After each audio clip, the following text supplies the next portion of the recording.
Hey there, Captain America fans. This is Wesatron.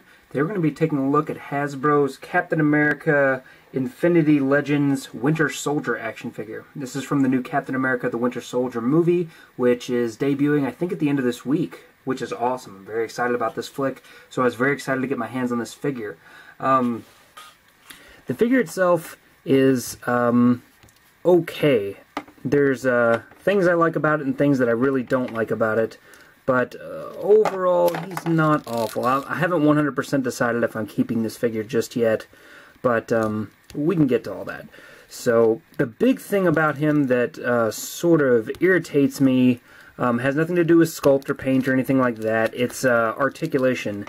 There are some things that I really wish had worked out better, and they're not awful. I think I'm probably just nitpicking. But we've got a ball-jointed head. So you can see he's got some tilt there. Make sure that's all the way down. Yeah, some tilt, a little bit of up and down and whatnot, but then he's also got the neck hinge, so he can go, whoa, and there goes his head.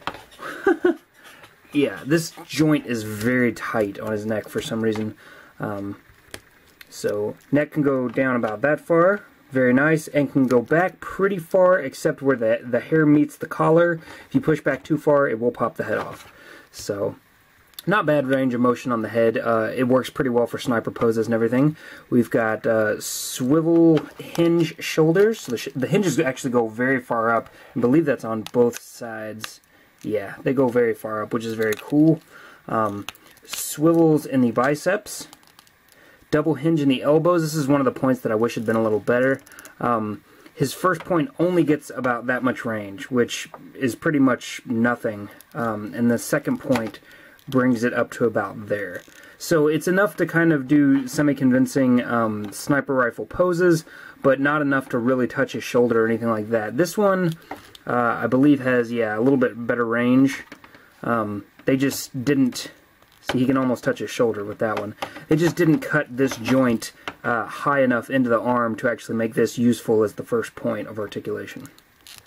We've got swivel hinge wrists, go all the way around, and they do go in and out as opposed to up and down. We've got a nice ab crunch, goes very far down, and not really too far back, and really it's just kind of rocking back. It doesn't really actually lock at all. So really only has forward movement. Swivel in the waist, very nice. We've got ball jointed hips that go out to about there. So not perfect splits, but not bad. Going forward, we've got that range of motion.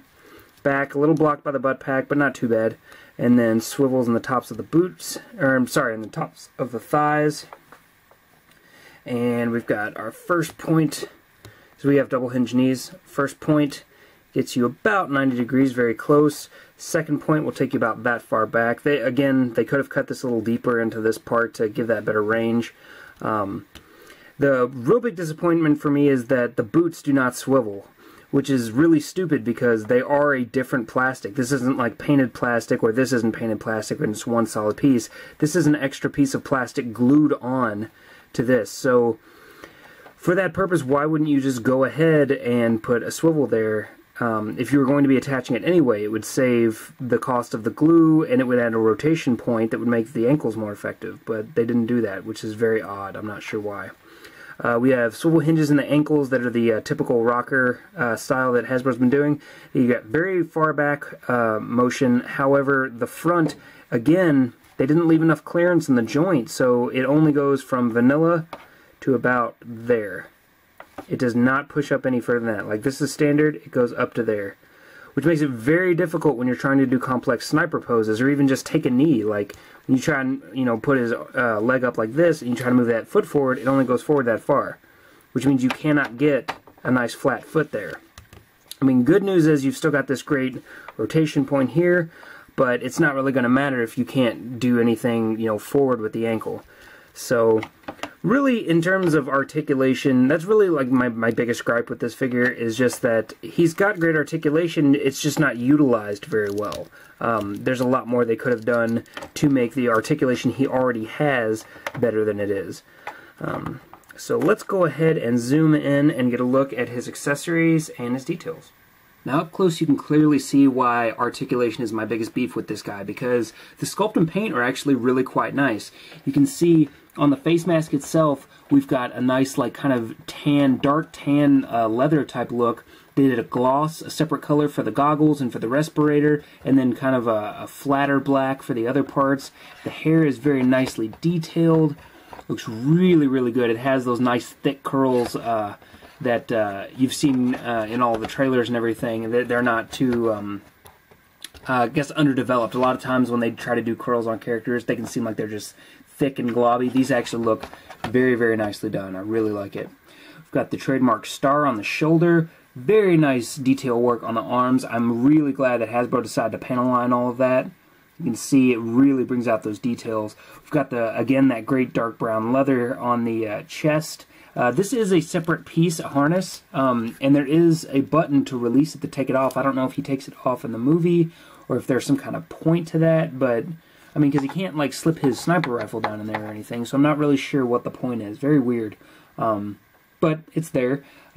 Great wash on all of the leather parts, and I guess these may just be cloth, but this looks more like leather. But it all looks really good. We've got sniper bullets here on the side. His hand is in a sniping position. We've got a throwing knife here on his little leg flap, I guess. I'm not sure what you would call that. His left hand is gloved. Back of them all looks really great. Corduroy pants. You know, nice zippers and pouches and everything. He's a bit shiny on the pants. They didn't do any kind of wash or anything on that, which is to be expected because dark colors don't usually show them very well, but very nice overall. They did a really, really nice job sculpting this figure. We do have peg holes on the bottom and some boot detail, not a ton, but some. So yeah, he looks really, really good. One feature that this figure offers is the ability to swap heads. As you saw, his head pops off pretty easily. And then he's got his unmasked head, which goes on, there we go, pretty snugly actually. You can see a little bit more of his face. They did kind of go a little overboard with the spray on this one. It's down over his nose and onto his mouth and everything. I think in the movie it only goes down to like the bottom of his eyes. So they went a little crazy with it, but it's not awful. I'm pretty sure this is the same hair sculpt. Yeah, if it's not, it's extremely similar. I'm pretty sure that's identical. Well, maybe. I don't know. There's some cut parts, but it looks very similar. But it's a decent likeness to the actor. It's not perfect, but it's not bad. It's about as good as the Captain America one, where it looks like him, but it's just a little off. But still pretty good. He's still got that great motion and everything with this head on. So, yeah, pretty cool.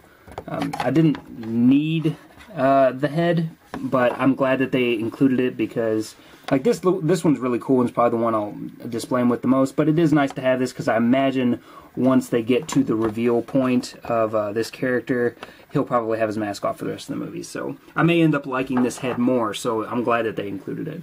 And here's his big, stupid, ridiculous sniper rifle, which I hate.